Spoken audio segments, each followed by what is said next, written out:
너무나 안타깝고 동시에 치가 떨릴 만큼 부당한 일이 현재 수면 아래로 가라앉지 않도록 목소리를 보태기 위해 영상을 제작하게 됐습니다. 부디 사건에 대한 국민들의 관심이 높아져 개인이 아닌 나라가 피해자를 위한 정의를 지켜주길 바라면서 오늘 영상을 시작하도록 하겠습니다. 8월 2일 8시 10분경 압구정역 4번 출구 부근에서 참혹한 사고가 일어났습니다. 약 5억대를 호가하는 고급 SUV 차량이 무서운 속도로 인도로 돌진해 20대 여성을 덮친 거죠. 차 아래 사람 있어요!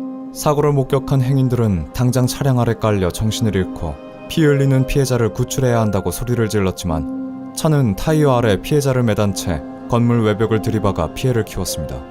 너무 아파요. 살려주세요. 목격자들은 패닉에 빠졌습니다. 차 아래에선 피해자가 도움을 요청하는 목소리는 점점 작아지는데 그때까지도 가해 차량에선 그 누구도 내리지 않았죠. 보통 큰 사고가 아님을 짐작한 목격자들 중엔 경찰과 119에 신고 뒤 바로 사건 현장을 촬영한 사람들도 있었습니다.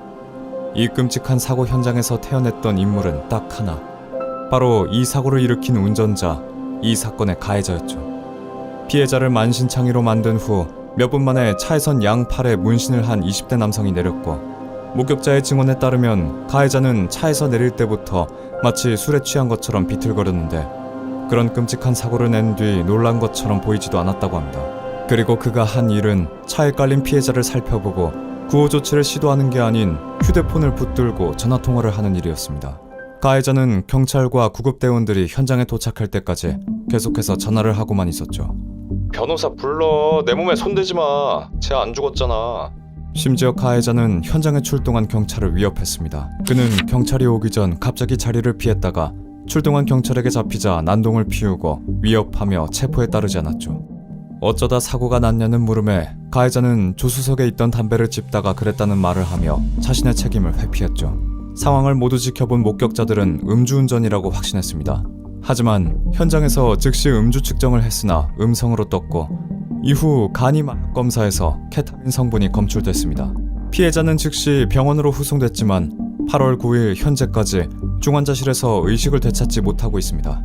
피해자는 전신에 부상을 입었는데 두피가 심하게 벗겨졌고 두 다리에 개방골절이 심해 의사는 피해자가 수술 후에도 두 다리를 쓸 수 없을 가능성이 크다는 안타까운 이야기를 전했습니다. 피해자 가족들에 따르면 피해자의 상태가 더 안 좋아지고 있고 수술이 더 남았지만 피해자의 몸 상태가 수술을 견딜 수 없는 상태라고 합니다. 피해자는 생사의 위기를 오가고 그런 피해자를 지켜보는 가족들의 마음은 타들어가는데 사고를 일으킨 가해자는 지금까지 일절 어떠한 접촉도 취해오지 않았다고 덧붙였죠. 아르바이트를 마치고 집으로 향하던 도중 당한 참혹한 사고. 하지만 놀랍게도 이 사건이 끔찍한 이유는 여기서 끝난 게 아니었습니다. 가해자는 체포 17시간 만에 석방됐습니다. 사건 현장에서 그랬듯 가해자는 유유히 경찰서를 나와 누군가와 전화통화를 하며 웃는 모습까지 보였죠. 참고로 말씀드리자면 형사소송법상 경찰은 현행범으로 체포한 피의자를 유치장에서 48시간까지 구금할 수 있습니다. 그런데 현장 검사에서 클럽용 마약이라 불리는 케타민 성분이 검출된 가해자가 어떻게 일이 쉽게 풀려나게 된 걸까요? 어쩌면 사고가 났던 당시 모습에서 예상 가능했을지 모릅니다. 올해 28세, 젊은 나이에 5억 원을 호가하는 고가의 차량을 끌고 다니는 가해자. 언론과의 인터뷰에서 경찰 관계자는 가해자가 고가의 차량만큼이나 억소리 나는 대형 로펌의 변호사를 선임했다는 걸 전했습니다. 그리고 당시 다소 빠른 가해자의 석방 문제에 대해 경찰 관계자는 이렇게 설명을 했죠. 피의자의 변호사가 신원 보증을 하고 책임지겠다고 해서 석방 조치했습니다. 도주할 우려가 있다고 보기도 어렵고 증거도 확보했습니다. 피해자가 중상해를 입어 사안이 중대하다고 볼 수도 있지만 사망하진 않았다. 사안은 중대하지만 사망 사건만큼 중대하진 않다는 말로밖에 들리지 않습니다. 동시에 사건 현장에서 체포에 불응하며 가해자가 경찰에게 했던 피해자가 아직 안 죽었지 않느냐라는 비인간적인 말과 비슷해 보입니다. 그렇다면 이런 대형 사고 조사 과정에서 가해자의 마약 검사 결과는 어떠한 작용을 하지 않았던 걸까요? 이 의문에 경찰 관계자는 가해자가 병원에서 케타민 주사를 맞았다는 소명서를 제출할 예정이기에 구속할 만한 사유가 없다고 대답했습니다. 굉장히 미적지근한 초동수사라는 느낌을 지울 수 없습니다. 피해자는 아직도 심각한 부상으로 필요한 수술도 받지 못하고 중환자실에서 의식불명 상태에 있는데, 가해자는 전관 예우 출신이 대거 소속된 대형 로펌의 변호사의 신원보증 하나로 자유의 몸이 됐다는 게 정의를 믿는 저희를 무력하게 만들었습니다. 실제 해당 사건을 두고 한 유튜브 채널을 운영하는 변호사는 대형 로펌 변호사가 신원보증해줬다고 그걸 용인해주는 게 경찰이 할 짓인지 도저히 이해가 안 된다 말하며 분노했습니다. 또한 절차를 거쳐 석방된 게 뭐가 대수냐고 하겠지만, 피의자가 구속 수사를 받는 거랑 불구속 수사를 받는 것은 하늘과 땅 차이라고 지적하기도 했고, 불구속 수사를 하는 순간 가해자의 주장대로 병원에서 케타민 성분이 든 주사를 맞은 건지에 대한 핵심적인 쟁점에 대해서 진실이 밝혀질 가능성이 현저히 떨어지게 된다고 덧붙였습니다. 기대만큼 진행되지 않는 수사 과정을 지켜보며 그런 사고를 내고 경찰서 밖에서 웃으며 전화통화를 했던 가해자의 모습이 전부 그럴 만한 믿는 구석이 있는 모습은 아니었는지 의문이 들었습니다. 대체 그는 뭘 믿고 그렇게 태연자약할 수 있던 걸까요? 사고가 일어난 당시 인터넷에선 대체 어떤 대단한 집안의 자제이기에 대형 로펌 변호사를 구하고 구속수사를 피할 수 있느냐는 의견들이 적지 않게 나왔습니다. 머지않아 한 용기 있는 유튜버의 조사를 통해 가해자의 신상 정보와 이력이 공개가 됐는데, 그는 대단한 집안의 자식도 아니고 법망을 피할 만큼 강력한 권력을 지닌 인물도 아니었습니다. 그가 믿는 건 그저 돈, 그것도 불법적인 경로를 통해 걸신 들린 아기 마냥 막대하게 끌어모은 돈, 그뿐이었습니다. 사건에 대해 더 심층적으로 분석을 하기 위해 가해자가 어떤 삶을 살았는지 되짚어 나가 보도록 하겠습니다. 사실 가해자가 대중들에게 모습을 드러낸 건 이 사건이 처음이 아니었습니다. 그는 2013년에 방영했던 비행청소년 교화 프로그램 송포유에 출연한 이력이 있었죠. 카메라 앞에서 당당하게 자신의 학교 폭력 사실을 고백하며 부끄러운 모습 없었던 가해자. 이미 여기서부터 그가 어떤 삶을 살았는지 어려움 없이 추측할 수 있습니다. 남에게 피해를 주는 것에 부끄러움이나 미안함을 느끼지 못하고 누군가를 무력으로 제압할 수 있는 힘이 있다면 그 힘을 쓰는 게 당연한 그런 아나무인한 삶. 그가 출연했던 프로그램이 문제가 있는 청소년을 노래로 교화하는 내용을 담았음에도 불구하고 가해자는 끝내 타인에게 피해를 줌으로써 자신의 인생을 연명하는 어른으로 자랐습니다. 지금 이 사건을 통해 확인할 수 있듯이 말이죠. 엎친 데 덮친 격으로 해당 사건은 시국이 동시다발적으로 터지는 사건 사고들로 어지러울 때 일어났습니다. 서희초 초등학교 사건과 웹툰 작가의 특수교사 고소 사건, 그리고 잼버리 운영 미숙 논란과 우후죽순으로 일어난 칼부림 문제들로 해당 사건은 다소 대중들의 관심을 받지 못했죠.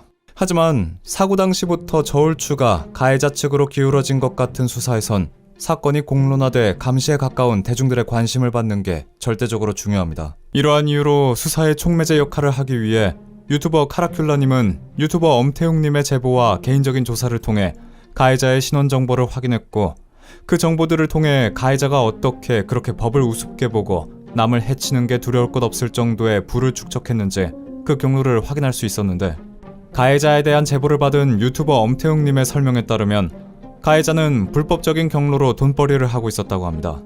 심지어 그 일을 조직화해서 막대한 수입을 냈는데, 그의 친구이자 이태원에서 활동하는 조직폭력배인 한모씨와 함께 동거를 하며 토토 사이트와 대포 통장을 유통했었고, 한모씨와 함께 활동하는 조직 일원들과 그 검은 사업의 크기를 늘려갔다고 하죠. 조직을 키우고 자신들의 조직명인 MT5의 이름으로 거래소를 만들어 코인, 주식, 외국 선물 리딩방을 운영하며 돈을 쓸어 모았고, 해외 선물 계좌를 대여해주고 그걸로 수수료를 챙겨 유튜브 방송을 해 도네이션을 받아 더불어 그렇게 모은 자본으로 거래를 해왔다고 전해지고 있습니다. 친구 한모씨와 더불어 서울에서 활동하는 다수의 조직원들과 교류를 했는데, 그들은 지속적인 마약 복용을 해왔다고 합니다. 그런데 해당 사건에선 대학병원에서 피부과 치료에서 수면 마취를 하는 도중 케타민 성분이 들어간 주사를 맞았다고 자신의 마약 복용 혐의를 전면 부인하고 있죠. 아마 그를 아는 사람이라면 그의 주장이 얼마나 신빙성이 없고 단지 범죄에 있어 책임을 회피하기 위한 가증스러운 거짓말인지 잘 알 것이라 추측이 됩니다. 그리고 이번엔 쌓인 돈을 이용해 그릇된 유흥을 쫓던 자신이 저지른 끔찍한 죄악에서 도망치려 하고 있는 것처럼 보입니다. 우선적으로 피해자에게 사과를 하거나 죄를 뉘우치는 모습 하나 없이 자신을 혐의에서 벗어날 수 있게 해줄 수 있는 대형 로펌의 변호사를 고용했습니다. 그리고 그 변호사의 신원 보증을 통해 즉시 구속을 면했고, 유튜버 카라큘라님의 취재에 따르면 가해자가 17시간이라는 비교적 짧은 조사를 받을 때 가해자의 지인들이 사건을 담당한 강남경찰서를 찾아왔다고 합니다. 그의 지인들은 가해자와 마찬가지로 고가의 외제차를 타고 경찰서를 찾아왔는데 그 모습을 보고 어쩌면 함께 불법적인 일을 하는 조직원들이 아니냐는 말이 나왔죠. 카라큘라님이 녹화한 영상의 일부분을 보면 지인들은 가해자를 다독이고 함께 담배를 피우며 잡담하는 등 아주 평화로운 일상과도 같은 모습을 보여주었습니다. 가해자는 초조해 보이지도 않았고 당장 몇 시간 전 한 사람의 인생을 송두리째 망가뜨렸다는 죄책감은 전혀 보이지 않았습니다. 그는 자신이 이 일에서 무사히 빠져나갈 수 있을 거라고 한치의 의심도 없이 믿고 있는 것 같습니다. 그에겐 몇 년간 자신의 조직원들과 함께 다른 사람의 피를 빨아 모아온 거액의 재산이 있기 때문이었죠. 실제 8월 7일에 올라온 유튜버 카라큘라님이 같은 유튜버인 엄태웅님의 제보를 통해 알게 된 결과 가해자를 포함한 MT5 조직원들은 한국에서 무슨 일이 생겼을 경우 도피로 이민을 갈 계획을 세워놨다고 합니다. 그들은 캄보디아에 이민을 가 생활할 수 있게 이미 몇 개의 부동산을 마련했고 그 나라의 인맥도 확보한 상태라는 거죠. 사고 당시 가해자의 아니라고 태연했던 모습과 경찰 조사 당시 지인들과 함께 주차장에서 웃고 잡담을 하던 모습들이 앞서 믿고 도망칠 구석이 있다는 의혹들을 뒷받침해주는 것처럼 보입니다. 자신이 차 아래 깔린 피해자가 의식은 있는지 확인하지 않고 구조조치를 하려고 취하지도 않고 그 앞에서 안 죽었으니 된 거 아니냐, 보험사 불러서 처리하면 된다는 말도 안 되는 소리를 짓거릴 수 있었던 거겠죠. 8월 8일 사고가 나고 6일 뒤 경찰은 이르면 이번 주 안에 가해자에 대한 구속영장을 신청하겠다고 발표했습니다. 추가 증거가 필요할 경우 다음 주까지 미뤄질 수 있다고 덧붙였는데 이를 지켜본 대중들은 처음부터 석방을 해주지 않고 구속수사를 했어야 했고 이렇게 입장을 바꿀 거면 변호사의 신원보증은 무슨 소용이었냐는 의문을 가졌죠. 7일에 올라온 카라큘라님의 영상에 따르면 경찰이 손을 놓고 있는 건 아니고 가해자와 그 조직에 대해 암암리에 수사를 하고 있는 중에 있다고 알렸는데 실제 증거가 확보되지 않은 상태에서 긴급 체포를 할 경우 혐의가 입증되지 않으면 48시간 내에 용의자를 석방해야 하기에 이미 해외 도주를 계획하고 있는 그들을 일망타진하기 위해선 신중에 신중을 기울이는 것이 납득이 되는 상황입니다. 심지어 8월 11일 신원보증으로 가해자를 석방되게끔 한 담당 변호사가 자진 사임을 했다는 황당한 소식도 들려왔습니다. 사건이 공론화되자 부담감을 느낀 건지 같은 일에 휘말리고 싶지 않은 건지 이유는 아직 나오지 않았지만 돈으로 죗값을 피하겠다는 가해자의 계획이 슬슬 어그러져지는 거로 보입니다. 사건을 둘러싼 의혹들은 걷잡을 수 없이 커져 끔찍한 교통사고로 시작해 불법 자금을 모으는 조직범죄까지 오게 됐습니다. 그러던 중 8월 10일 오후 10시 유튜버 카라큘라 채널에 한 영상이 올라왔는데 그 영상 속의 주인공은 많은 이들이 궁금해하던 롤스로이스 차량의 주인 가해자 신모 씨였죠. 내용에 따르면 먼저 카라큘라님에게 접촉을 해온 건 신모 씨 본인이었습니다. 신모 씨는 모두가 잠든 새벽 카라큘라님을 만나고 싶다고 연락을 해왔고 그 둘은 같은 날 낮에 만나 해당 사건에 대해 이야기를 했죠. 아직 두 사람이 나눈 내용은 전부 공개되지 않았지만 그 영상 안에서 신모 씨 입에서 나온 건 전부 변명과 자기 방어뿐이었습니다. 신모 씨는 자신의 의혹에 대해 17년도에 체포되어 마약 전과가 남아있긴 하지만 그 후로는 전혀 어떤 마약 사용이 없다고 전면 부인했습니다. 경찰 조사에서 설명했던 대로 지난달 병원에서 케타민 성분이 포함된 주사를 맞았고 본인이 복용하는 수면제 성분들이 검사에서 나왔을 뿐 이 처방 내용은 전부 경찰에 제출할 예정이라고 말했죠. 또한 자신 앞에 제기된 모든 의혹들도 전부 부인했습니다.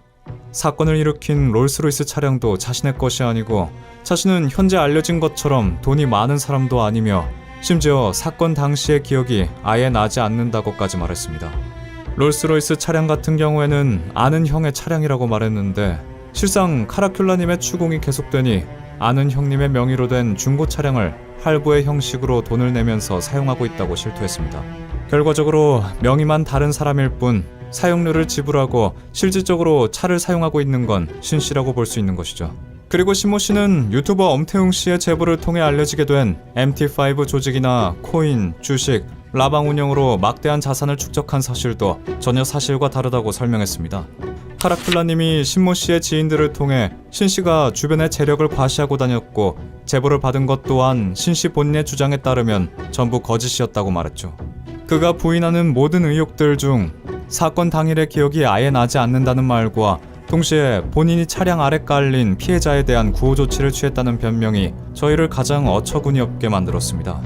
본인은 기억이 나지 않지만 당시 출동했던 경찰의 말에 따르면 자신이 피해자의 상태를 확인하고 구급차를 부르려고 시도를 했다는 겁니다. 심지어 경찰이 오기 전 사고 장소를 이탈했다던 목격자의 증언도 신씨 본인이 다니던 성형외과 의사를 불러 도움을 요청하기 위함이었다는 거죠. 사고를 낸 차량도 지인들에게 과시했던 자신의 재력도 전부 사실이 아닌 거짓으로 꾸며낸 것이라 본인의 입으로 설명했으면서 왜 우리가 막을 하지 않았고 기억이 나지 않고 피해자를 구호 조치했다는 그의 주장을 믿어야 하는 걸까요? 본인의 입으로 자신의 병적인 거짓말쟁이라고 증명해낸 사람이 당장 자신이 감옥에 가느냐 가지 않느냐의 문제에선 진실을 털어놓을까요? 이쯤 되면 대체 왜 신모 씨가 카라큘라님을 만나 이야기를 나누고 싶어 했는지 전혀 이해가 가지 않습니다. 차라리 카메라 앞에서 피해자와 피해자의 가족들에게 너무나 죄송하다고 말했다면 이렇게 황당하진 않았을 겁니다. 정말 자신이 등장해 변명이나 마찬가지인 해명을 한다면 상황이 나아질 거라 생각했던 걸까요? 사건을 공론화하는 데 힘쓴 카라큘라님을 통해 피해자의 가족 여러분은 의식불명으로 수술조차 받지 못하고 있던 피해자가 끝내 뇌사 판정을 받았다는 가슴이 무너지는 소식을 전했습니다. 그리고 카라큘라님은 롤스로이스 사건을 조사했을 당시부터 가해자 측으로부터 자신의 신상과 정보들을 밝힌 영상을 내리라는 협박을 당했었습니다. 해당 사건을 다룬 영상을 통해 가해자를 소중한 사람이라고 칭하는 가해자의 지인을 통해 영상이 올라간 채널을 공격할 거란 예고를 받았다고 전했죠. 요구대로 하지 않는다면 8월 6일 이후로 10억 주 이상의 트래픽 공격을 하겠다고 고했는데 아무런 일도 일어나지 않았고 오히려 신모 씨가 직접 카라큘라님을 접촉해 자기 변호를 해왔습니다. 심지어 신모 씨는 자신의 지인들을 통해 카라큘라님에 대해 조사하려고 했던 일도 다른 의혹들처럼 모르는 일이라고 했는데 그렇다면 이 사건에서 그가 아는 건 대체 뭔지 의문이 생기기 시작했습니다. 또한 유튜버 엄태웅님은 8월 11일 라이브 방송에서 가방 안에서 현금 3억 뭉치를 꺼내 보이며 누군지 밝히진 않겠지만 내가 언급을 하지 않겠다는 조건으로 3억이라는 돈을 받았다. 처음에 5억을 달라고 했지만 3억을 주겠다더라 라는 주어가 모호한 이야기를 시청자들에게 털어놓았습니다. 그리고 이 돈을 모두 피해자의 가족들에게 줄 예정이다. 곧 피해자의 오빠분을 만날 것이다 라고 덧붙였습니다.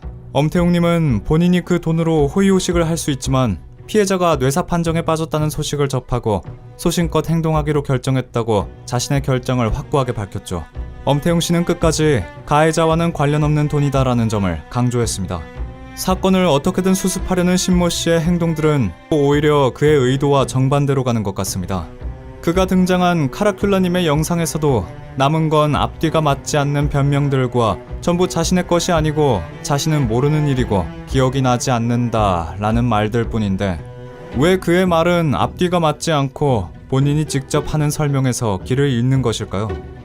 원래 진실은 간단하고 명료하지만 거짓은 복잡하고 구구절절하다고 했습니다. 또한 카라큘라님의 영상에 나온 신모 씨의 모습에서 가장 충격적인 건 피해자에 대한 이런 반구의 언급 하나 없었다는 거였습니다. 피해자를 걱정하고 미안함을 느껴 어쩔 줄 몰라 하는 모습이 아니라 본인의 죄에 대해 제대로 변명을 못해 어쩔 줄 몰라 하는 모습만 보였다는 겁니다. 피해자는 가족들과 작별 인사조차 하지 못하고 뇌사 판정을 받았습니다. 피해자의 가족들 또한 하루아침에 소중한 딸이 뇌사 판정을 받아 누워있는 모습을 봐야 했습니다. 부디 가해자가 치러야 하는 죗값을 치르고 정의가 이루어지는 모습을 피해자분이 어디에 있든 꼭 볼 수 있길 바랍니다.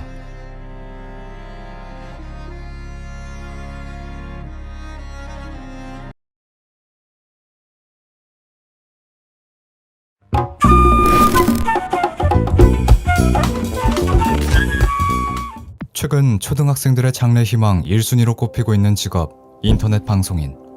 연예인만큼이나 영향력이 있기도 하고 연예인보다는 친근감도 있어 사람들의 신뢰를 쉽게 사기도 하는데요. 그런데 그런 점을 악용한 끔찍한 범죄가 대한민국 수원에서 벌어지고 말았습니다. 대한민국 수원. 일반인 남성 김 씨는 평소 친구가 많진 않았지만 친한 형 한 씨가 있었고 평소 그의 집에 자주 놀러 갔는데요. 2022년 4월 1일 이날도 김 씨는 그의 집에 놀러 갔습니다. 김 씨는 22살의 나이이지만 혹여나 어머니가 걱정하실까 연락도 철저히 하는 효자였고 어머니는 김 씨와 잘 어울려주는 한 씨가 그저 고마울 뿐이었는데요. 그런데 어느 순간부터 아들과 이상할 정도로 연락이 되지 않았고 돌아오겠다고 한 날이 지나도 아무런 소식을 들을 수 없었습니다. 평범한 성인 남성이라면 또 다른 곳으로 새겠거니 하겠지만 사실 김 씨는 정신질환을 앓고 있는 사람이었기 때문에 걱정을 안 할 수 없었습니다. 전화를 해도 통화 연결이 어려웠고 어쩌다 한번 연락이 닿아 외할머니 댁에서 만나기로 약속을 하고 갔는데 어찌된 용문인지 한 씨도 그 자리에 함께 있었죠. 그런데 김 씨가 자신의 어머니를 보고는 갑작스럽게 통곡을 했다고 하는데요. 당연히 김 씨의 어머니는 그 모습에 매우 놀랐지만 이내 한 씨가 그런 어머니를 달래듯 이야기했다고 했습니다.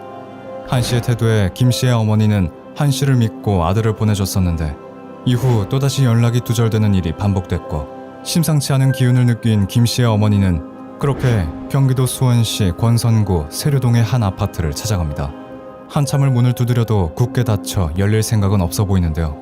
어머니는 결국 경찰을 대동하여 강제로 문을 열었고 그 안에 있는 것은 아들이 아닌 한 여성이었습니다. 그녀는 한 씨의 아내 A 씨였는데요. 김 씨의 어머니는 그녀에게 김 씨의 행방을 물었지만 그녀는 어디로 갔는지 알지 못한다고 했습니다. 심지어 한 씨도 아들의 행방에 대해 알지 못했죠. 그 길로 김 씨의 어머니는 경찰에 실종 신고를 했고 경찰은 그와 평소 가깝게 지내던 한 씨를 먼저 조사해보기로 하는데 우리 집에 며칠간 머무른 건 맞아요. 하지만 자기 집에 잠시 들른다고 나갔고 그 이후로 저랑도 연락이 되질 않고 있어요. 그러면서 자신이 신뢰가 있는 사람이라고 어필을 하려는 듯 자신에 대한 소개도 빼먹지 않았습니다. 저 BJ예요. 인터넷 방송인. 자신은 유명 TV 프로그램에 나온 공인이고 김 씨를 찾을 수 있도록 수사에 적극적으로 협조한다고 했습니다. 그로부터 얼마 후 관할 경찰서에 속초 경찰서로부터 제보가 들어왔습니다. 김 씨의 아는 형이라고 밝힌 제보자 B 씨. 그 내용은 충격적이었는데요. 바로 한 씨가 김 씨를 죽인 것 같다였습니다. 저와 김영사는 그 즉시 실종 사건에서 살인 사건 쪽으로 수사를 진행해 보기로 했습니다. 그런데 접수된 곳은 수원인데 제보가 들어온 곳은 속초. 속초는 수원에서 227km나 떨어진 곳이었기 때문에 어딘가 미심쩍지 않을 수 없었죠. 속초 사람이 수원에서 일어난 일을 어떻게 자세히 알고 있죠? 진술 내용도 한 씨와 상반되는데요. 알고 보니 B 씨는 공범이었습니다. 그리고 BJ인 한 씨의 시청자이기도 했는데요. B 씨는 한 씨가 피해자 김 씨를 죽이고 시신 유기한 곳을 공유했다고 하죠. 김 씨의 어머니가 경찰에 실종 신고를 하자 한 씨는 B 씨에게 아무것도 모른다고 잡아떼라고 지시했다고 합니다. 그러나 B 씨는 양심의 가책을 이기지 못하고 자수하면서 감형이 되는지 물어본 후 제보를 가장한 자수를 선택한 것이죠. 실종 신고 당시 한 씨가 했던 진술, 즉 한 씨의 신분이나 김 씨의 인상착의, 수사 적극 협조 약속 등 전부 다 거짓말이었던 겁니다. 그런데 그들은 왜 김 씨에게 이런 짓을 했던 걸까요? 일단 B 씨의 진술에 따라 김 형사와 저는 시체 유기 의심 지역을 수색하기 시작했습니다. 그리고 2023년 4월 4일 새벽 1시 세류동 인근의 한 육교 아래에서 폐사체로 덮인 시신 한 구를 발견하였습니다. 국과수 부검 결과 실종되었던 김 씨가 맞았고 사망 추정 시간은 실종 신고일로부터 약 한 달 전, 사망 원인은 미상이라고 하는데요. 하지만 폭행당한 흔적은 시간이 지났음에도 고스란히 남아있었습니다. 한 씨의 집에서 유기장소까지 고작 200m에 불과한 것도 이상한데 한 달 전 한 씨의 행적부터 조사해보는 게 좋겠어. 치열한 격추 끝에 저는 드디어 단서가 될 만한 것을 찾았습니다. 2022년 3월 11일 새벽 1시 반 한 씨가 아파트에서 여행용 가방을 끌고 유유자적 나오는 모습이 마침내 CCTV에 포착되었습니다. 그런데 한 씨 혼자 있는 것 같지 않아 보였는데요. 즉 범인은 한 명이 아니라는 얘기죠. 한 씨와 한 씨의 아내 A 씨, 속초 경찰서의 제보자 B 씨, 그리고 10대 남성 C군과 여성 D양, 총 4명의 공모자가 더 있었던 겁니다. 그런데 10대 C군과 D양이 한 씨와 A 씨를 부르는 호칭이 조금 이상합니다. 한 씨는 저희들 아빠고 A씨는 엄마예요. 한 씨는 인터넷 방송을 진행하면서 시청자들과 모임을 가졌고 자기 집에서 함께 생활하도록 했다는데요. 그 대상은 공교롭게도 모두 가출 청소년이었습니다. 그리고 그들을 받아주는 조건은 한 씨와 A 씨를 아빠, 엄마라고 부르는 것이었죠. 저는 그저 가출 청소년들을 위한 보호자일 뿐입니다. 자신은 위험한 세상 속에서 시설에 들어가기 싫어하는 가출 청소년들을 보호하는 선한 행동을 했고 거기다 아는 형사들도 많기 때문에 그런 끔찍한 짓은 전혀 할 이유가 없다고 진술하는 한 씨. 일단 한 씨의 이야기와 사건의 알리바이를 맞춰보기 위해 다시 김 씨의 사건의 전말로 돌아와 봅시다. 저는 김 씨의 어머니께 부탁드려 김 씨와 한 씨의 관계에 대해서 자세한 이야기를 들을 수 있었는데요. 김 씨 역시 한 씨의 인터넷 방송 시청자였다고 하죠. 어느 날 한 씨가 김 씨를 집으로 초청했고 김 씨가 며칠간 한 씨의 집에 머무른 것이 시초가 된 것입니다. 얼마 후 집으로 돌아온 김 씨. 그런데 눈에는 멍이 들어 있었고 김 씨는 이유를 설명하지 않은 채 이상한 말을 남겼다고 합니다. 한 씨 형 집에 다시는 가고 싶지 않아. 만약 또다시 간다면 나는 살아서 나올 수 없을 것 같아. 자신에게 일어날 일을 예측이라도 했던 걸까요? 하지만 김 씨의 바람과는 달리 한 씨로부터 한 통의 연락을 받고는 결국 다시 한 씨의 집으로 돌아가게 됩니다. 돌아오지 않으면 죽여버리겠다고 협박이라도 받은 모양입니다. 김 씨의 어머니는 김 씨가 정신적인 병을 앓고 있는 환자였기 때문에 병원 치료와 복용하던 약을 이유로 한 씨에게 하루빨리 다시 집으로 보내줄 것을 여러 차례 요구했습니다. 하지만 한 씨는 그때마다 김 씨가 집에서 나갔고 어디 있는지 모른다는 이야기만 늘어놓았다고 하죠. 김 씨의 어머니는 아들의 상태가 걱정되었지만 혹여나 자신의 노파심으로 인해 아들을 보호하고 있다는 한 씨가 반기를 들고 아들을 해치진 않을까 두려운 마음이 들어 아무것도 할 수 없으셨답니다. 한 씨는 왜 이렇게 계속해서 김 씨를 자신의 품에 두려고 했던 걸까요? 바로 돈 때문이었습니다. 한 씨는 김 씨에게 인터넷과 텔레비전 결합 상품 가입을 요구했는데요.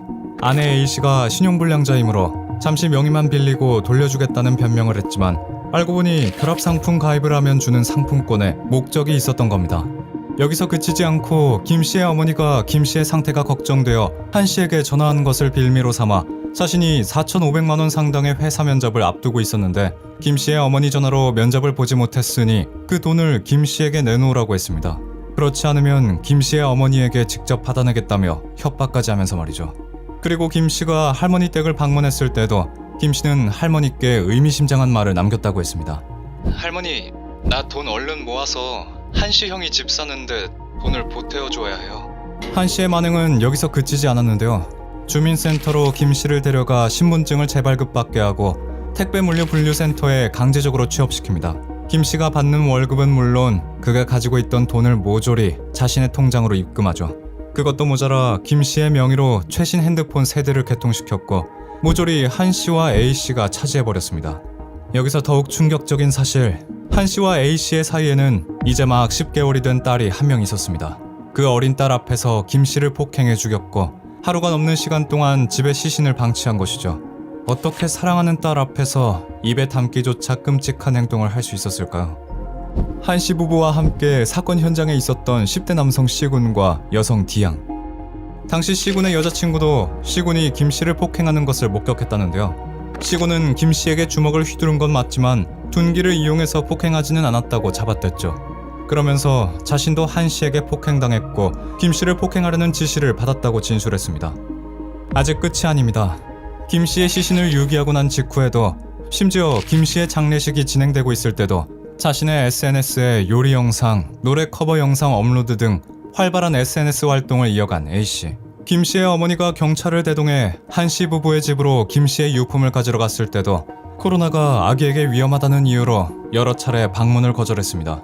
자신들이 딸 앞에서 저지른 행동들이 딸에게 더 위험하다는 건 인지하지 못하는 것 같았죠. 그렇다면 한 씨는 왜 김 씨를 폭행으로 죽음에 이르게 했을까요? 돈이 이유의 전부는 아닌 듯 싶습니다. 한 씨의 진술은 이러했습니다. 김 씨가 집을 어지럽혔고 A 씨를 폭행하려고 해서. 한편으론 그냥 김 씨의 행동이 마음에 들지 않았다. 이유도 아주 제각각이죠. 사랑하는 아들을 그렇게 하루아침에 마음에 묻게 된 김 씨의 어머니. 한 씨가 자신을 화려하게 포장하는 말을 철석같이 믿고 아들을 맡긴 것에 대한 자책을 여전히 하고 계십니다. 유족들이 가장 걱정하는 것, 말도 안 되는 범죄를 저지르고도 감형받아 그들이 저지른 죗값을 다 치르지 못하게 되는 것입니다. 그렇죠. 어떤 이유에서든지 사람을 폭행하고 살인에 이르게 한 것은 절대로 감형이 되어서는 안 됩니다. 재판부는 원심에서 한 씨에게 징역 30년을 선고했는데요. 2심에서도 역시 한 씨의 살인 유기 등의 혐의로 항소를 기각하고 징역 30년을 유지했습니다. 김 씨에게 직접적인 폭행을 휘둘렀던 C군 역시 최소 7년, 최대 15년의 부정기형, 나머지 A, B, D에게는 각각 최소 1년, 최대 2년, 집행유예 2년을 선고했는데요. 이 범행은 매우 심각한 사안이나 가해자들이 일부 혐의를 부인하고 있고 피해자와 유족들이 겪었을 고통과 충격, 슬픔을 고려하면 재판부의 판단은 정당하다고 법정은 밝혔습니다. 세상에서 가장 기쁜 날, 아들의 생일을 이제는 아들을 한없이 그리워하며 기릴 수밖에 없는 부모의 심정은 감히 헤아릴 길이 없습니다. 부디 창창하고 꿈 많던 22세의 김 씨가 이 세상 속에서의 고통은 다 잊고 하늘에서는 하고 싶은 일 다 하면서 원 없이 꿈을 이뤄가길 바랍니다. 아마도 엄마와 아들이 다시 만나게 된다면 이렇게 얘기하지 않았을까요? 엄마, 나는 하늘에서 잘 있어요. 너무 슬퍼 마세요. 제가 언제나 하늘에서 사랑하는 우리 가족들을 지켜줄게요. 많이 사랑해요.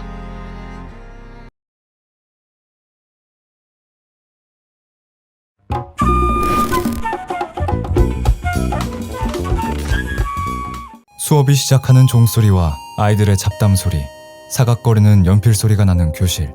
그 모든 소음에 가려진 건 아이들을 올바른 사회 구성원으로 키워내는 교권이 무너지며 내는 비명소리였습니다. 2022년 5월, 얼마 지나지 않은 어느 날 익산의 모 초등학교의 5학년 교실을 찾은 건 살랑거리는 봄바람이 아닌 이전 학교에서 2명의 학부모들에게서 민원을 받고 강제 전학을 온 Y군이었습니다. Y군이 강제 전학을 오게 된 이유는 다름 아닌 학교 폭력. 그러나 선생님과 동급생들이 무엇을 상상했든 Y군은 언제나 상상 그 이상이었는데요. Y군은 5월 24일 전학 온 첫날부터 교실에 폭군으로 자리 잡았습니다. 누구에게나 거침없는 폭언과 폭력을 썼는데 그 대상엔 선생과 경찰과 같은 어른들도 있었죠. 왜 기강을 잡으려고 해요?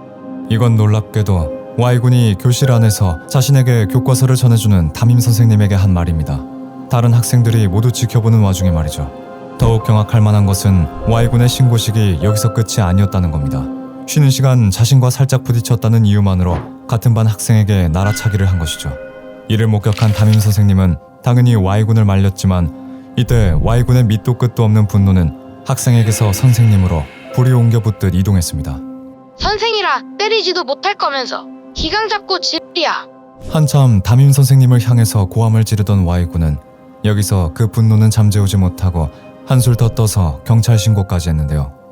물론 교실에서 난동을 부린 후 자수를 한 것이 아닌 자신을 말린 담임 선생님을 아동학대로 신고를 한 것이었죠. 이후 Y는 마치 고삐가 풀린 짐승처럼 온 학교를 아수라장으로 만들었습니다. 같은 반 학생들뿐만 아니라 다른 반 학생들까지 두려움에 떨 정도로 아이들을 괴롭혔습니다. 그렇다고 눈치를 보며 Y군의 폭언과 폭력을 피할 수도 없었는데 Y군의 성질은 마치 피할 수 없는 재난만큼이나 그 방향을 예측할 수 없었기 때문입니다. 실제로 자신을 쳐다봤던 이유만으로 한 여학생의 배를 걷어차기도 했죠. 교실에서 타블렛 PC로 크게 음악을 틀어 수업 시간을 방해하기도 했습니다. 수업 중인 선생님에게 크게 욕을 하거나 손가락으로 모욕적인 제스처를 취하고 수업 전엔 칠판에 크게 욕설을 써놓기도 했죠. 수업이나 해. 들어줄 테니까. Y군의 극단적인 행동은 급식실에서 칼을 가져와서 교사를 찌르겠다고 협박하는 지경에 이르렀습니다. 그리고 이 모든 상식 이하의 행동을 제지하려고 하기만 하면 Y군은 세상 두려울 거 하나 없는 것처럼 온 힘을 다해 반항을 했는데 실제 Y군을 제지하기 위해선 담임 선생님뿐만 아니라 교장 선생님까지 투입이 될 정도였고 Y군은 자신을 말리러 온 교장 선생님에게도 끊임없이 분노에 찬 욕을 쏟아냈죠. 또한 수업 방해로 인해 경찰이 출동하게 되면 Y군은 단지 자신을 제지하려고 했다는 이유만으로 경찰을 아동학대로 신고하기도 했습니다. 고작 5학년짜리 초등학생이 대체 어떻게 한 학교를 이리도 난장판으로 만들었을까요? Y군의 만행은 이제야 뜨거운 감자가 된 대한민국의 교권과 공교육 몰락의 실태를 극단적으로 보여주는 상징적인 사건이 되었고 Y군이 강제 전학을 오고 얼마 지나지 않아 익산을 넘어서 전국적으로 무너진 교실의 모습이 알려지게 됐습니다. 2022년 5월 30일 봄의 마지막 날, 저희는 신고 한 통을 받게 됐습니다. 한 초등학교 교실에서 아동학대가 일어난다는 충격적인 신고였죠. 그리고 그 신고자는 바로 Y군. 그 전에도 Y군은 학교 선생님들을 상대로 학대 신고 전화를 했었지만 그날은 뭔가 달랐습니다. Y군은 교실 안에서 다른 학생을 상대로 또다시 나라차기를 저질렀다고 하는데요. 그리고 마치 정해진 수순 마냥 자신을 제지하는 담임 선생님에게 욕을 했죠. 뭐 어쩔 건데? 경찰에 신고한다. 정작 정말 신고를 해야 할 건 담임 선생님과 다른 학생들일 텐데 Y군은 늘 그렇듯 신고를 빌미로 담임 선생님을 협박하듯 조롱했고 자신의 도발로 원하던 관심을 받지 못하자 다시 아동학대로 신고를 하게 된 것입니다. 하지만 그날 같은 반 학생들은 참지 않았습니다. 신고받은 경찰이 교실에 도착했을 때 같은 반 학생들은 경찰이 도착하기 전 담임 선생님을 향해 고함을 치고 욕을 하는 Y군의 모습을 촬영한 영상을 경찰에게 보여줬습니다. 더 이상 자신이 피해자라 경찰에게 말하는 Y군의 행동을 용납할 수 없었던 거죠. 물론 Y군의 성질은 같은 반 학생들의 작은 반란에 쉽게 꺾이지 않았습니다. 아니, 오히려 더 불이 붙었다면 붙었다고 해야 할까요? 너희 두고 봐. 내가 영상 찍은 놈들 얼굴 다 외웠어. Y군은 영상을 찍어 경찰에게 보여준 학생들을 향해 보복성 짙은 말을 남겼다고 합니다. 이날 사건은 학교 측과 Y군의 부모님이 며칠간 Y군이 등교하지 않는 것으로 합의됐고 물론 그간 Y군이 교실에 끼친 피해로 친다면 징계라기보단 휴가에 가까운 솜방망이 처벌이었지만 아주 잠시라도 Y군이 없는 교실에 평화가 찾아오는 듯했죠. 하지만 그 평화는 하루도 가지 못했고 더한 후폭풍을 몰고 왔습니다. 5월 31일 바로 부모의 감시를 받으며 집에 있어야 하는 Y군이 학교에 나타난 겁니다. 야, 너 어제 나 찍었지? Y군은 등굣길에 전날 자신의 영상을 찍은 한 여학생을 찾아가 당장 영상을 지우라고 협박을 했습니다. 협박은 단순히 폭언으로 끝나지 않았고 Y군은 여학생의 머리를 치며 수위 높은 폭행까지 하게 됐죠. CCTV를 확인한 피해 여학생의 아버지는 즉각 학교로 갔다고 하는데요. 아이러니하게도 이미 학교에는 경찰이 출동한 상태였다고 합니다. 이번에도 신고자는 Y군이었죠. 그때는 아직 Y군의 출석 조치 상태가 유지되고 있었을 때였고 교장도 이를 Y군과 경찰에게 알렸다고 합니다.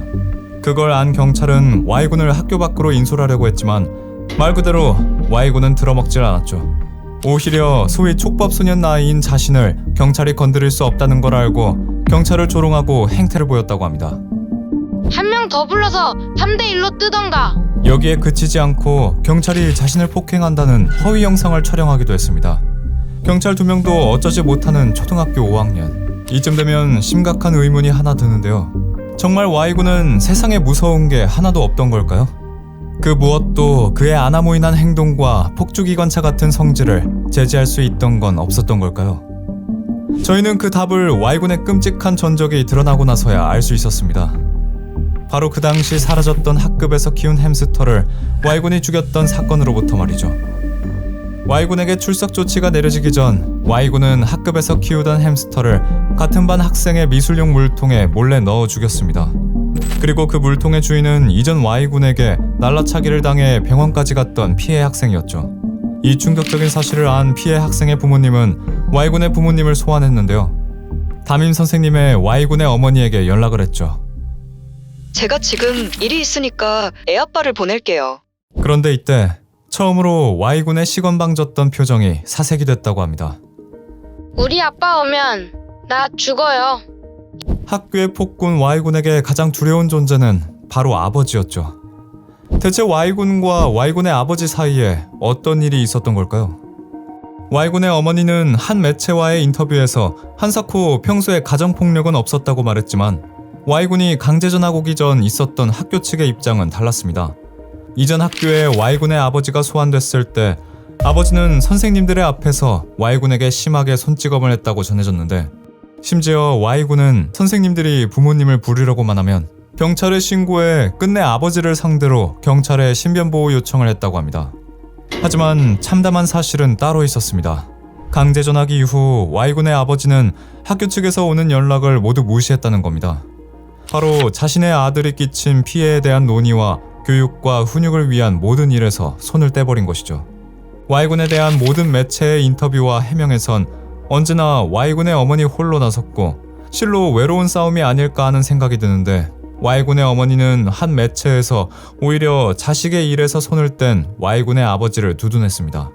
애 아빠도 아들한테 신고를 당하고 정신적인 충격을 받았어요. 이번 사건에 대해서 신경 쓰고 싶지 않다고 했습니다.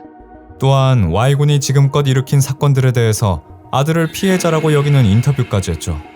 우리 아들이 기질이 예민하기 때문에 말 한마디, 단어 하나하나 조심해야 돼요. 저는 우리 아들이 조금 더 맞는다고 생각이 들어요. 선생님은 막말을 하면 안 되잖아요. 그렇게 자신의 아이와 사건에 대한 잘못된 해석을 가지고 있는 어머니와 아이의 아이를 방임하는 아버지 사이에서 Y군은 또 한 번 사고를 터뜨렸습니다. 출석 조치가 내려지고 햄스터를 죽인 뒤 학교에서 긴급 조치까지 내려오자 Y군이 지역 맘카페에 담임 선생님을 비방하는 악성 게시글을 올린 게 확인이 된 거죠. 이딴 선생은 없어져야 함.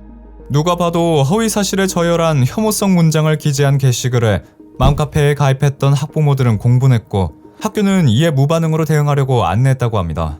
하지만 한 학부모가 게시물을 내리라는 댓글을 달았고 Y군은 이 댓글을 담임 선생님이 달았다 착각을 했죠. 그리고 Y군은 학교에 찾아가서 보복을 하겠다는 글을 남기는데 Y군이 아기를 품고 다시 학교로 찾아온다는 소식에 학생도 학부모들도 불안에 떨었다고 합니다. 그날은 학교에서 기후환경 현장 체험학습을 가기로 했던 날. 안 그래도 학생들을 통솔하기 어려운 체험학습장에서 행여 Y군이 나타나 큰 피해가 일어날 걸 우려한 학교 측은 체험학습 날짜를 조정해야 했죠. 초등학생 단 한 명으로 인해 몇 달간 수많은 사람이 고통받는 상황. 더 이상 이 말도 안 되는 일을 두고 볼 수 없는 학부모들과 학교, 그리고 교육청은 Y의 악독한 독주를 막아야 했습니다.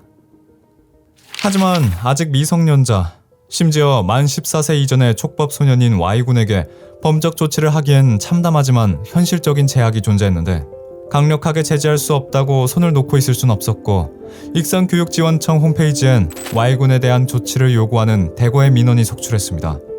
이에 해당 기관은 조사에 착수했고 6월 14일 드디어 Y군에 대한 조치를 위한 학교폭력심의위원회가 열렸습니다. 그리고 Y군은 학교가 아닌 병원형의 센터에서 약물과 심리치료를 동반한 교육과 치료를 병행하는 결과가 나왔죠. 관계자들은 더 이상 강제 전학이나 단순 징벌과 같은 한죄로 이번 사건이 해결될 것 같진 않고 치유에 중점을 둔 교육이 시급해 보인다는 입장이었습니다. 그리고 Y군뿐만 아니라 Y군이 쓸고 간 해당 학급 학생들도 교육청 차원에서 상담 지원이 진행됐는데 과연 상담과 치료는 학급 학생들에게도 또 Y군에게도 효과가 있을까요? 실제 같은 해 2022년 학교 폭력 심의 결과가 나온 후 Y군은 익산쌉초딩이라는 유튜브 채널을 개설했습니다. 그 채널엔 그간 자신의 만행에 대한 해명 영상과 강제 전학을 가게 된 과정, 심지어 다시 학교로 돌아가서 피해자들에게 복수하겠다는 내용을 담은 영상까지 있었습니다. 논란이 일어날 만한 영상들이 마지막으로 올라온 건 약 10개월 전. 아무리 봐도 치료를 받으며 과거를 반성하고 행동이 교정이 됐다고 하긴 어렵기만 한데 어쩌면 Y군은 자신의 행동에 비해 과한 처분을 받았다 생각하고 세상에 불만을 품을 수 있습니다. 또래 친구들과 함께 학교를 다니며 쌓을 수 있는 어린 시절을 빼앗겼다 생각할 수 있죠. 하지만 그 기회를 없앤 건 Y군 바로 자신입니다. 또한 그간 인터뷰 매체에서 추측이 되어온 Y군의 가정 환경이나 부모님의 교육 방식으로 인해 Y군이 올바르게 자랄 기회가 없었다고 판단할 사람들이 있을 수도 있겠죠. 하지만 언젠가 자신의 행동과 그 결과들 앞에서 가정 환경과 아직 어린아이라는 변명이 통하지 않을 날이 반드시 올 것입니다. 그리고 지금 사회가 자신에게 준 교정과 치료를 받을 수 있는 기회를 놓친 걸 두고두고 후회할 날이 올 수도 있습니다. 그러니 부디 지금 주어진 것에 감사하고 지금껏 자신이 망쳐온 것들을 바로잡길 바랍니다. 그리고 또한 Y군이 마음껏 헤집고 다닐 수 있도록 교사들의 두 손 두 발을 묶은 현재 교육 시스템 또한 현 시국이 마련한 기회로 인해 바로 잡히길 바랍니다. 교육은 사람을 바로 세울 수 있는 유일한 방법입니다. 부디 가정뿐만 아니라 오랜 시간을 보내는 학교에서도 무너진 교권이 회복해 제대로 된 교육이 이루어지길 바랍니다. 훗날 세상에 나올 아이들의 손에 걱정 없이 우리 사회를 맡길 수 있게 말이죠.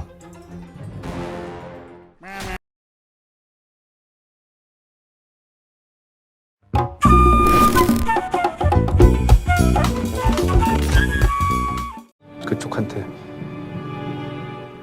악귀가 붙었어요. 사람에 붙은 악귀를 물리치기 위해선 찾아내줄게. 그럼 네 이름도 알아낼 수 있겠지.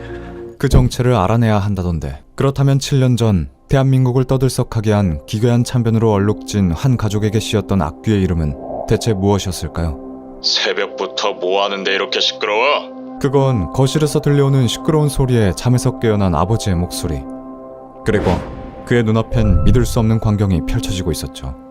바로 나머지 가족이었던 아내와 아들 그리고 딸이 반려견을 죽이려 하고 있었던 겁니다. 아버지는 당장 그만두라고 그들을 말렸지만 돌아오는 말은 소름이 돋을 정도로 황당한 말이었죠. 여보, 문 밖에 있는 악귀가 걔한테 들어갔어. 쫓아야 하니까 당신도 와서 거들어. 키우던 개에게 악귀가 들렸다는 말도 안 되는 이야기였습니다. 심지어 아내 한 사람만 그 기이한 행동을 하는 게 아니라 아들과 딸까지 동조하고 있는 상황. 심지어 딸은 말리는 아버지에게 무서운 눈빛으로 대들었죠.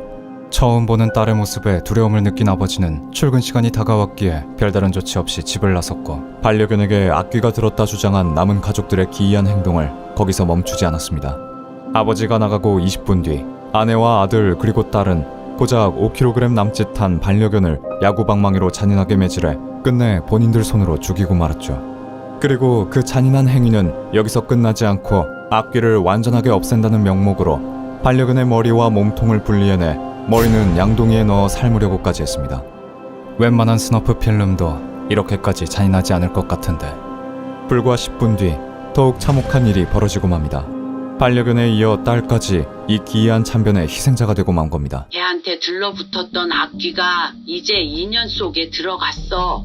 바로 아내가 반려견에게 붙었던 악귀가 사라지지 않고 이번엔 딸에게 붙었다고 주장한 거죠. 악귀를 없앨 수만 있다면 모자에게 반려견의 목숨이나 딸의 목숨이나 매한가지였고 끝내 딸 또한 반려견처럼 엄마와 오빠의 손에 잔인하게 살해된 뒤 머리와 몸은 분리돼 시신이 크게 훼손까지 당하고 말았습니다.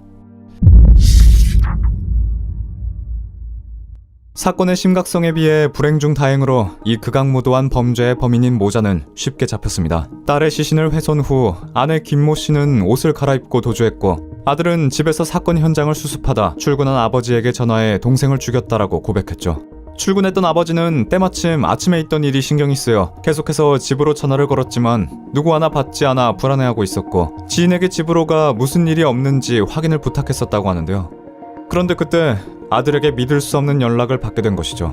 아버지는 바로 집으로 가면서 지인에게 다시 연락해 앞선 사실을 전했고 아버지보다 먼저 집에 도착한 지인은 두려움에 차마 먼저 들어가지 못하다가 바로 경찰에 연락을 했습니다. 그리고 출동 후 저는 김 형사에게 전후 사정을 듣게 됐는데 그렇게 현장에서 곧바로 집안으로 투입된 저희의 눈앞엔 흡사 지옥도와 같은 광경이 펼쳐졌었죠.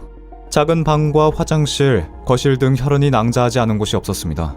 반려견의 시체는 주방과 작은 방에 방치되고 있었는데 마찬가지로 참수된 딸의 몸은 화장실 바닥에 뉘어 있었고 머리는 바로 옆 양동이에 담겨져 있었죠.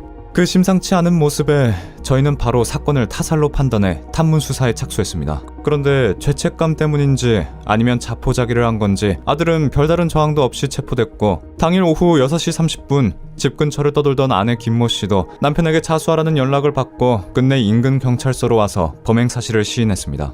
김모 씨는 체포 당시 이렇게 말을 하며 오열을 했었다고 하는데요.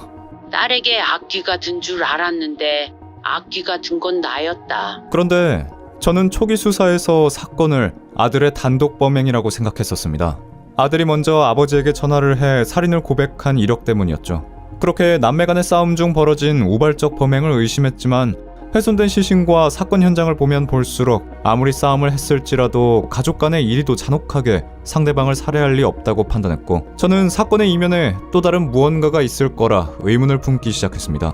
그리고 악귀라고 가족끼리만 알고 있던 충격적인 살해 동기는 아들의 진술과 함께 수면 위로 떠올랐죠. 아들은 어머니와 여동생과 함께 사건 3일 전부터 금식을 했다고 진술했습니다. 그리고 5일 전부터는 과일과 물만 먹어야 했는데 이 이상 단식은 모두 어머니인 김 씨의 지시였다고 말했죠. 마치 무언가를 기다리는 사람처럼 준비를 하고 있던 그녀는 사건 당일 새벽 5시 아들과 딸 앞에서 입을 열었다고 했습니다. 나는 오늘 하늘나라로 간다. 세상에서 사라질 거야. 그러니까 신의 계시를 받은 걸 너희에게 알려줄게. 어머니 김 씨는 진술에서 이때의 대화를 토론이라고 칭했다고 하는데요. 아들과 딸과 함께 악귀를 어떻게 없앨지에 대해 토론을 했다고 말이죠. 하지만 처음에 아들은 어머니 김 씨의 이야기를 듣고 뭔가 잘못됐다는 걸 눈치챘고 그녀에게 무슨 소리냐 정신 차리라는 말을 했지만 그녀는 자식들에게 싸늘한 목소리로 너희는 믿음이 부족하다는 말을 하며 반색하는 자식들의 반응에 개의치 않고 자신이 말한 신의 계시 이야기를 계속해 나갔다고 했습니다. 하지만 여기서 더욱 이상한 건 아들과 딸은 분명 어머니의 말과 행동이 비정상이라는 걸 알았지만 이상하게 들으면 들을수록 머리가 멍해지며 어머니의 말에 빠져들었다는 겁니다. 그렇게 자식들마저 어머니의 망상어린 이야기에 동화되고 있는 바로 그때 저기 저 방문 밖에 악귀가 있어. 악귀가 와 있어. 8월 19일 어머니의 외침과 함께 그날 아침에 비극이 시작된 겁니다. 어머니는 먼저 반려견을 마구잡이로 구타하기 시작했고 자식들이 이를 말려도 오히려 그들에게 너희도 거들어라 라는 말을 하며 폭행을 강요했습니다. 어머니는 딸에게 주방에서 칼을 가져오라고 했고 그때부터는 딸까지 엄마와 함께 반려견을 공격하기 시작했죠. 아들 또한 야구방망이로 함께 살아온 가족을 매질했습니다. 그리고 그때쯤 소란을 듣고 잠에서 깬 아버지가 나와 그 광경을 목격한 거죠. 그 후 아버지가 출근한 뒤 반복되는 구타와 파고드는 칼에 반려견의 숨이 끊어졌고 어머니의 말대로 남아있는 악귀를 완전히 쫓기 위해 반려견의 머리를 끄리려고 하는 와중 야, 너 왜 그래? 손을 씻기 위해 화장실에 간 딸의 이상행동이 시작됐죠. 아들의 기억에 따르면 딸은 샤워기에 물을 틀어놓고 팔을 양쪽으로 벌리며 천천히 흔들거리고 있었다고 합니다. 심지어 자신의 목을 붙들고 조르는 행위까지 했는데 고개를 돌린 딸의 눈빛은 이미 정상이 아닐 정도로 풀려 있었죠. 어머니는 딸을 보자마자 죽은 반려견에게 있던 악귀가 옮겨간 거라고 소리를 질렀고 이내 아들에게 망치를 가져오라 명령했다고 합니다. 지금이 기회야. 안 그러면 우리가 다 죽어. 어머니는 악귀가 들린 딸을 반려견처럼 죽여야 한다고 했고 그 말을 들은 아들은 그 순간 마치 홀린 것처럼 망치를 들고 와 여동생의 옆구리를 힘껏 가격했다고 했습니다. 아파, 그만해. 여동생은 고통에 절규했지만 이미 어머니와 아들의 귀엔 그건 악귀가 내는 비명이었고 어머니는 작은 방에 떨어져 있던 칼을 가지고 와 딸을 수차례 공격하기 시작. 그리고 아들 또한 쓰러진 딸을 수차례 내리쳤다고 시인했습니다. 상상하는 것조차 끔찍한 진술. 그렇게 딸의 숨이 끊어졌고 어머니는 마지막 수순으로 딸의 머리와 몸을 분리해 반려견의 사체처럼 양동이에 넣어 끓이려 했다고 하는데요. 그날 김 형사가 타임라인을 조사했을 때 아버지가 출근한 시간인 6시 20분부터 약 1시간 10분 동안 반려견과 딸의 엽기적인 참수가 벌어졌고 딸을 살해한 후 모자가 잠시 집 밖으로 나왔던 시간이 7시 46분이었습니다. 모자의 진술에 따르면 8시 58분에 다시 집 안으로 들어갔다고 하는데 그렇다면 공중에 붕 뜬 1시간 동안 모자는 과연 밖에서 무얼 했을까요? 여동생의 숨을 끊고 딸의 목을 방치한 후에 말입니다. 아들은 그저 집 근처를 배회했다고 저희에게 말했지만 모자가 그 당시 정확히 무엇을 했는지 밝혀진 증거는 찾을 수 없었습니다. 앞선 아들의 진술들과 마찬가지로 어머니 김 씨 또한 경찰의 범행을 악귀 때문에 저질렀다는 황당한 답변만 늘어났고 이후 그마저도 아내 진술을 거부하기도 했습니다. 심지어 모자가 더 이상의 진술이 어렵다는 판단으로 수사는 잠정 중단돼 정신치료 감호를 요청해 한 달 동안 정신감정을 받게 되기도 했죠. 정신 전문가들 사이에선 이런 망상에 가까운 진술들 때문에 모자의 범행이 집단 히스테리와 같은 공유 정신병으로 인한 극단적인 살인이라는 가능성이 대두됐는데 또한 진술 조사 중 어머니 김 씨의 할머니가 무당이었고 결혼 전 신병을 앓아 신내림까지 받을 뻔했다는 이야기까지 나와 앞선 정신병 주장에 힘을 실어주기도 했습니다. 하지만 공유 정신병은 그렇게 흔하게 일어나는 현상이 절대 아니었고 이전 김 씨를 포함한 가족에게 여타할 정신병력이 전무했다는 게 밝혀지면서 그 주장도 힘을 잃었고 수사와 재판에 큰 영향을 미치지 못했습니다. 그런데 조사 중 정신병뿐만이 아니라 이 사건의 동기가 될 수 있는 의아한 점들을 발견할 수 있었는데요. 실제 사건 전날 딸이 아파트 현관 밖으로 특정 종교 관련 서적을 내어놓은 게 확인이 됐었다는 겁니다. 그 사실이 알려지면서 사람들 사이에서는 서적을 버린 행위가 그 특정 종교에서 나오려고 했기 때문이 아니냐는 의문들이 생겨났고 혹시 이것으로 인해 같은 신자들과 갈등이 있었던 것 아니냐라는 의견을 내놓기도 했습니다. 더 나아가 가족들 중 딸 혼자 그 종교를 거부했기 때문에 가족들 모두 공조해 딸을 해한 건 아니냐는 말까지 나오게 됐죠. 그리고 이는 사건 당일 보였던 아버지 김 씨의 부자연스러운 대처가 불을 지폈습니다. 아내와 아들, 딸이 사건 당일 새벽 악귀를 운운하며 반려견을 공격하고 있을 때 왜 더 적극적으로 말리지 않았으며 그걸 보고도 출근을 했을까요? 김영사와 제 머릿속엔 이런 의아함이 사라지지 않았습니다. 누구든 내 집안에서 그런 해괴한 일들이 벌어진다면 뜯어말리거나 그저 출근 시간이 다 돼서 출근을 하는 게 아니라 그 이유를 끝까지 알아내려고 했을 것이기 때문이죠. 또한 아버지 김 씨가 아침에 있었던 일이 걱정돼 본인이 직접 집으로 간 게 아니라 지인을 먼저 보내 확인시킨 것도 의아했습니다. 혹자는 어쩌면 그 지인이라는 사람도 같은 종교의 신자였고 같은 이해관계로 엮인 지인에게 확인이 아닌 감시의 역할로 그 사람을 집으로 보낸 게 아니냐는 생각이 들었죠. 이런 의심들로 나머지 가족들처럼 특정 종교 신자인 아버지 또한 소극적인 형태로든 그 의식 행위에 가담을 하고 방임한 게 아니냐는 의심이 생겨났는데, 하지만 수사에선 특별히 그 의심들을 증명할 만한 증거가 나오지 않았습니다. 가족들이 신자로 있는 특정 종교에서 잔혹한 의식이나 제물을 바치는 행위가 행해지지도 않았고, 실제 가족이 속한 특정 종교는 피를 절대 몸에 묻히지 않는 게 금해지기 때문에 남자 신도들은 군대도 가지 않았고 수혈도 하지 않았으며 심지어 순대를 먹는 것까지 피하는 엄격한 교리를 가지고 있었다는 게 입증이 됐죠. 그렇기에 그 종교를 믿는 가족이 반려견과 딸을 무참하게 참수해 집안을 피바다로 만들었다기엔 다소 어폐가 있었는데, 또한 특정 종교 협회 측에선 자신들의 종교를 둘러싼 추론들에 대해 적극적으로 반박하는 법정 증언까지 하니 그 종교가 원인이라는 생각은 수사 중 점점 힘을 잃었습니다. 잔혹한 행위의 동기들에 대해 난무하는 추측들은 경찰 조사에서 일단락되긴 했지만, 그러나 아버지 김 씨에 대한 의문들이 모두 풀린 건 아니었습니다. 아들은 반려견이 살아있을 당시 아버지 또한 반려견을 흉기로 공격했다는 증언. 이에 아버지는 조사에서 반려견을 흉기로 공격하긴 했지만 반려견은 이미 죽어있는 상태였다고 주장했습니다. 아버지 김 씨는 동물보호법 위반 행위로 불구속이 입건됐죠. 그렇게 같은 해 12월 어머니 김 씨와 아들은 살인 및 사체 훼손의 혐의로 재판을 받게 됐습니다. 검찰은 어머니 김모 씨에게 징역 20년, 아들에겐 징역 19년형을 구형했죠. 재판에 출석했던 정신과 의사는 정신병력과 심신미약을 주장하던 모자에 반해 출석 당시 이렇게 증언을 했습니다.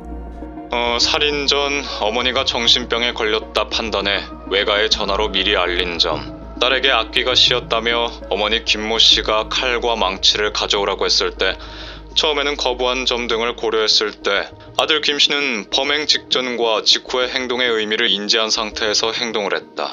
그렇기에 사회 판별력과 의사결정 능력에 특별한 문제가 없으며 범행 당시 심신미약이나 상실 상태가 아니었을 것으로 판단된다. 이러한 주장이 뒷받침돼 2017년 4월 7일 재판 결과에서 아들은 징역 10년형을 선고받았습니다. 그런데 어머니 김 씨가 받은 재판 결과는 어안이 벙벙해질 정도로 충격적이었죠. 꾸준히 심신미약을 주장하던 어머니 김 씨는 첫 재판 결과에서 주장이 인정을 받아 무죄를 선고받았습니다. 2017년 7월 항소심에서 아들은 징역 10년형이 유지됐지만 김 씨는 1심과 같은 무죄를 선고받았고 치료 감호를 명령받았죠. 8월 19일 그날 일어난 모든 일들을 지휘했던 어머니 김 씨가 무죄를 선고받은 건 사람들에게 큰 충격이었습니다. 그렇게 끔찍한 일을 저지를 정도로 심신이 미약하다는 게 인정이 됐음에도 그걸 치료하는 기간은 고작해야 2년 남짓. 친동생을 야구방망이로 난자한 친오빠는 현재도 형을 살고 있고, 지난 19년 6월 5일 어머니 김 씨는 출소 후 다시 그 참변이 일어난 시흥으로 돌아가 남편과 함께 살고 있습니다. 죄를 저지르는 일은 인간이 하는 일이며 자기의 죄를 정당화하려는 것은 악마의 일이라고. 악의 이름만 빌린다면 인간이란 어디까지 극악무도해질 수 있는 걸까요? 가족은 반려견과 딸에게 악귀가 씌어 있다고 했지만 진정 악귀는 가족을 알아보지 못하고 끝내 딸의 목숨을 앗아가게 눈을 가린 망상이었습니다. 그리고 어쩌면 그 망상은 죄책감과 후회로 끝까지 남은 가족들을 괴롭게 만들 수 있겠지만, 부디 아직 꽃 피지 못한 나이에 사랑하는 사람들 손에 비참한 죽음을 맞이한 피해자 명복을 빌고, 피해자와 반려견 모두 그곳에선 자신에게 있었던 모든 고통을 잊었길 바랍니다.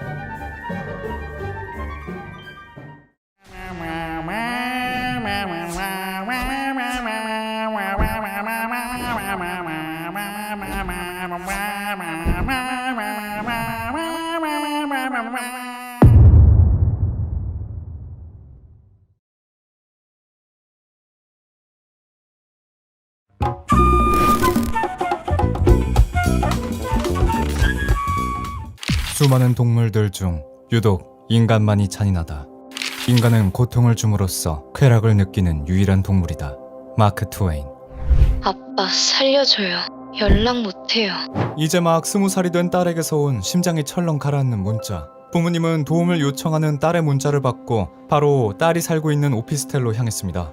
하지만 너무나 놀란 탓에 결국 차를 몰고 가는 도중 사고가 나고 말았는데, 다행히 부모님보다 먼저 신고를 받고 출동한 응급대원들이 먼저 딸의 오피스텔에 도착을 했죠. 도착한 응급대원들이 그곳에서 마주한 건 좁은 방 안 한 구석에 설치된 반려견용 울타리 안에 작은 새끼 강아지와 함께 꿇어앉아 덜덜 떨고 있는 딸의 모습이었습니다. 충격적인 건 그뿐만이 아니었는데, 울타리 안에 피해자의 온몸에 멍자국과 심지어 모자로 가려져 있던 머리는 엉망으로 밀려져 있었습니다. 그리고 응급대원들이 도착하고 얼마 지나지 않아 피해자가 눈에 띄게 당황해하며 공포감에 떨기 시작했습니다. 복도에서 한 남성의 목소리가 들리기 시작했는데, 그 주인공은 26세의 김모 씨. 피해자의 남자친구이자 피해자를 울타리 안으로 몰아넣은 장본인인 가해자 김모 씨였습니다. 대체 그 좁은 방 안 피해자에겐 무슨 일이 있었던 걸까요?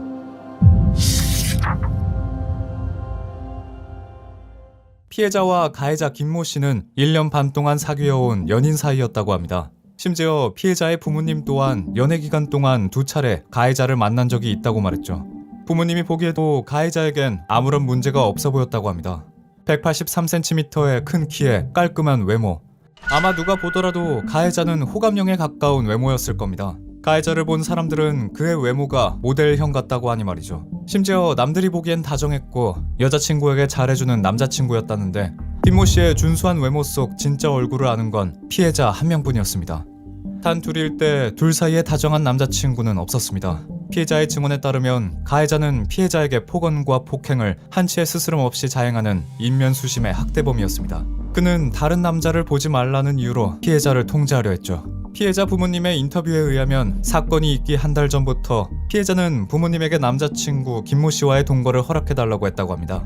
당연히 부모님은 이제 막 20살이 된 만 19세의 딸이 남자친구와 동거를 한다는 걸 허락해주지 않았는데, 피해자는 이상하다시피 동거 문제로 부모님을 보챘고 끝내 쪽지 하나만 남긴 채 집을 나온 피해자. 안 그랬던 딸이 이상행동을 하게 된 원인은 모두 가해자 김모 씨 때문이었습니다. 날 위해 부모도 못 버려? 집 안 나오면 죽여버린다. 김모 씨는 피해자가 다른 남자를 만나지 못하게 하기 위해 동거를 강압적으로 요구했다고 합니다. 같이 살면서 24시간 감시하겠다는 거였죠. 심지어 가해자는 목록까지 만들어 피해자에게 지키라고 강요했는데, 그 내용을 보면 이건 단순히 연인 관계가 아닌 주종 관계에 가까워 보이기까지 했습니다. 첫 번째, 말 2번 하게 하지 않기. 2번째, 말할 때 다른 거 하지 말고 집중하기. 3번째, 알았어라고 대답하기. 4번째, 남자에 대해 어떤 언급도 안 하기. 5번째, 최대한 붙어있기.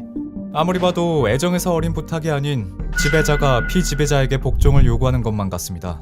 실제 피해자가 오피스텔을 구할 나머지 돈을 은행에 대출을 받을 때도 가해자는 곁에서 피해자를 감시하는 듯 예의주시하는 모습이 은행 CCTV에 남아있었죠. 그런 가해자에게 등 떠밀린 피해자는 집을 나오게 됐고, 그 후로 부모님과 연락을 하지 않았다고 합니다. 피해자의 부모님은 남자친구인 김모 씨에게도 딸과 연락이 안 된다고 무슨 일이 있는 건 아니냐고 연락을 했지만, 김모 씨 또한 아무런 답장도 하지 않았죠. 그렇게 연락두절이 된 피해자는 부모님께서 자신의 이름으로 들고 있던 적금을 깨 가해자와 함께 살 오피스텔을 구하게 됐는데, 이 오피스텔을 구하는 것도 선택권은 가해자에게 있었습니다. 가해자가 그 많은 선택지에서 신축 오피스텔을 구한 이유는 단 하나. 아직 들어온 세대가 없는 건물에서 이웃의 민원 걱정 없이 피해자를 폭행하기 위함이었고, 그렇게 피해자에겐 지옥과도 같은 동거 생활이 시작됐다고 합니다. 넌 사람이 아니니까 저 개랑 똑같은 취급을 받아도 돼. 김모 씨는 피해자와 거의 강제나 다름없는 동거를 하면서 피해자에게 폭언과 폭행, 거기다가 입에 담지도 못할 기괴하고 끔찍한 짓을 저질렀다고 합니다. 그건 피해자의 증언대로 인간 취급이 아닌 짐승에게 하는 것보다도 못한 취급이었죠. 김모 씨는 피해자를 폭행하는 걸 촬영하기도 했고, 피해자가 거슬리는 행동을 하거나 피해자가 자신에게 도망치지 못하게 피해자가 키우는 강아지에게 해코지를 하겠다는 협박을 하기도 했습니다. 네가 만약 신고를 해서 내가 감옥 가면 나오자마자 너 먼저 죽이러 갈 거고 네 얼굴에 염산 할 거야. 심지어 돈이 많은 자신의 부모를 들먹이며 본인의 아버지가 깨끗한 일만 하는 사람이 아니기 때문에 널 어떻게든 죽일 거라는 협박도 했다고 하죠. 너는 부모도 버린 년이니까 어디 갈 데도 없고 내 옆에서 그냥 맞으면서 살아야 해. 세상에 있는 모든 모멸감을 주고 수치심을 자극해 사람을 괴롭게 하는 폭언은 계속됐습니다. 그런데 저희는 김모 씨가 일상적으로 피해자가 했던 말들은 일정 부분 비슷한 패턴을 발견할 수 있었습니다. 그건 피해자가 그럴 만한 대우를 받아도 되는 사람이라는 것을 지속적으로 강조하고 있었던 거죠. 맞아도 되고 너에게 침을 뱉어도 되며 또한 짓도 당해도 마땅하다는 일종의 세뇌에 가까운 말을 지속적으로 했다는 걸 알 수 있었습니다. 그렇게 폭행과 폭행으로 몸도 마음도 상처받았던 동거 생활. 피해자가 부모님에게 구조 요청을 한 날 5일 전 아침에 잠에서 깼음에도 피해자 눈앞에 펼쳐진 건 끔찍한 악몽이나 다름없었습니다. 김모 씨는 자고 있던 피해자를 끌어내려 마구잡이로 폭행했다고 합니다. 남자친구가 자고 있던 저를 깨워서 옷을 벗게 한 뒤 무릎을 꿇고 있게 했어요. 피해자는 그때 60여 대 정도 맞은 걸 기억하고 있었고 그렇게 밑도 끝도 없이 감금당해 폭행을 당하고 치욕적인 일을 당한 게 4박 5일간 지속됐다고 하죠. 심지어 피해자의 머리를 바리깡으로 사정없이 밀어버리기도 했습니다. 넌 이런 걸 당해도 싸니까 그냥 가만히 있어. 가해자는 피해자의 머리를 밀 때도 마찬가지로 피해자가 이런 취급을 당해도 되는 인간이라는 걸 또다시 강조했다고 합니다. 너는 무조건 내 말과 내 행동에 굴복을 해야 한다는 걸 세뇌하는 말이죠. 그렇게 가해자에 의해 몸도 마음도 너덜너덜해질 대로 상처받은 피해자. 그녀는 자신을 폭행하다 잠들기 전 가해자가 했던 말에 끝내 부모님에게 구조 요청을 할 수밖에 없었다고 말했습니다. 이 비가 그치면 죽일 거야. 추적추적 내리는 비를 보며 피해자는 가해자가 잠을 자는 틈을 타 휴대폰을 들었습니다. 그리고 조용히 그 지옥 속에서 자신을 구해줄 사람들을 불렀죠. 그렇게 SOS 신호를 받은 부모님은 기다리고 있던 딸의 연락에 벼락맞은 듯 딸이 보낸 주소로 향했고 신고를 받은 구급대원들과 경찰도 7평 남짓한 오피스텔 안에서 가해자로 인해 이미 멘탈이 망가질 대로 망가진 피해자를 발견하게 된 겁니다. 가해자인 김모 씨는 출동한 경찰에 의해 바로 체포됐는데 저희는 그 당시 오피스텔 CCTV에 찍힌 김모 씨의 모습을 보고 어처구니가 없다 못해 가정스럽게 느낄 수밖에 없었습니다. 마치 자신이 억울한 입장이라는 듯 두 손을 동원해 자신을 체포한 경찰들에게 호소하는 듯한 모습. 김모 씨는 폭행 혐의는 인정했지만 폭행도 자신이 저지른 모든 일이 모두 피해자가 원했던 거라는 말 같지도 않은 입장을 표명했다고 하는데 어떻게 머리가 밀리고 온갖 치욕스러운 짓을 당할 대로 당한 피해자를 두고 원해서 해준 거라는 뻔뻔한 말을 짓거리는지 대체 무슨 배짱으로 되도 않는 소리를 마치 진실처럼 호소하는 그 추잡한 내면이 진심으로 궁금합니다. 해당 사건은 현재 진행 중이며 가해자 김모 씨는 폭행과 폭행, 특수감금 등의 혐의로 구속이 결정됐습니다. 하지만 김모 씨는 로펌에서 3명의 변호사를 선임해 자신의 혐의를 전면 부인하고 있으며 휴대폰 포렌식 결과 나왔던 폭행과 폭행 영상에 대해 모두 피해자와 합의하에 찍은 영상이라 해명했습니다. 이 사건은 8월 10일 피해자의 부모님의 요청으로 실화 탐사들을 통해 대중들에게 알려졌으며 또한 8월 17일 유튜버 카라큘라님은 피해자를 만났고 사건 공론화에 착수했으며 성범죄 피해 전문 변호사인 김은정 변호사님과 함께 피해자를 도울 것이라 밝혔습니다. 또한 모 호스트바 접객원으로 근무했던 가해자 김모 씨에 대한 개인적인 제보를 받겠다는 글을 써 사건을 지켜보고 있던 대중들을 술렁이게 만들었습니다. 그리고 사건의 검찰 공소장을 열람했으며 사건의 내용이 너무나 역겨울 만큼 처참해 빠른 시일 내에 해당 사건을 다룬 영상을 올릴 거라 예고했죠. 앞서 설명했던 것처럼 피해자를 대하는 가해자의 말과 행동에는 일정한 패턴이 존재합니다. 그는 피해자를 자신의 소유물로 만들기 위해 언어와 폭력으로 가스라이팅해왔습니다. 폭행으로 자신을 두려워하게 만들었으며 폭언으로 피해자를 세뇌시켰으며 지속적인 가스라이팅으로 피해자를 무감각하게 만들었죠. 심지어 피해자를 부모님을 포함한 외부인들과 단절시켜 오로지 자신만을 바라보고 의지하게끔 두 손 두 발을 묶어놓은 거나 다름없었습니다. 그런 인간의 입에서 피해자가 원했다는 말이 가당키나 할까요? 피해자가 그동안 빨리 도움을 요청하지 못하고 그저 가해자가 하는 대로 끌려오고 굴복했던 건 모두 점진적이고 극단적으로 피해자를 가스라이팅을 해온 가해자 김모 씨의 잘못입니다. 처음엔 피해자도 가해자의 집착을 사랑이라고 생각했는지도 모릅니다. 나를 사랑해서 나를 소중하게 생각하니까 나를 걱정해서 그렇겠지라고 생각하게끔 처음엔 가해자도 가문이설로 피해자를 대했겠죠. 그런데 그게 너를 사랑한다는 이유로 폭언이 튀어나오고 네가 잘못했다, 네가 이렇게 만들었다는 이유로 폭력이 됐을 겁니다. 이렇게 한 사람을 무력하게 만들어 놓고 문제의 원인을 피해자에게 떠넘기는 비열하고 졸렬하기까지 한 가해자. 10일자에 방송된 실화탐험대 방송에 의하면 가해자는 뜬금없이 경찰 조사 당시 경찰에게 거울을 달라 요청해 거울에 비친 자신의 모습을 봤다고 합니다. 전문가는 이 행위를 보고 나르시즘, 즉 자기애정 행동이라고 말했는데요. 구속이 확정이 된 그 순간에 자신의 얼굴을 거울로 비춰보면서 위안과 안정을 얻은 거라고 말이죠. 또한 10일자 방송된 실화 탐사들을 보고 사람들이 분노했던 이유는 가해자가 저지른 범죄 내용뿐만이 아니었습니다. 가해자를 신고하기 위해 범죄 내용이 담긴 CCTV의 열람을 부탁하는 피해자의 부모님에게 너무 귀찮다는 말을 한 오피스텔 관리인 또한 자신이 그래야 하는 의무가 없다고 말한 편의점 본사 직원, 그리고 사람을 죽인 것도 아닌데 대대적으로 보도될 정도로 자신의 아들이 흉악범이 아니라 가해자를 옹호하는 그의 부모, 가해자의 아버지란 사람은 해당 사건을 두고 단순한 데이트 폭력이라 말했습니다. 한 가지 말하고 싶은 건 당신들도 당신들의 아들도 모두 이 사건에 대한 죄값을 어떻게든 받을 것이며 평생 두고두고 이 일을 후회할 것이라는 겁니다. 부디 피해자가 고작 자신보다 약한 사람을 찍어 눌러 힘을 느끼는 찌질한 무례한에게서 받은 충격과 상처를 정말 자신을 사랑하는 가족들 품 안에서 치료받고, 가해자는 자신이 피해자에게 줬던 고통의 몇 배가 되는 괴로움을 느끼며 태어난 것조차 후회하길 바랍니다.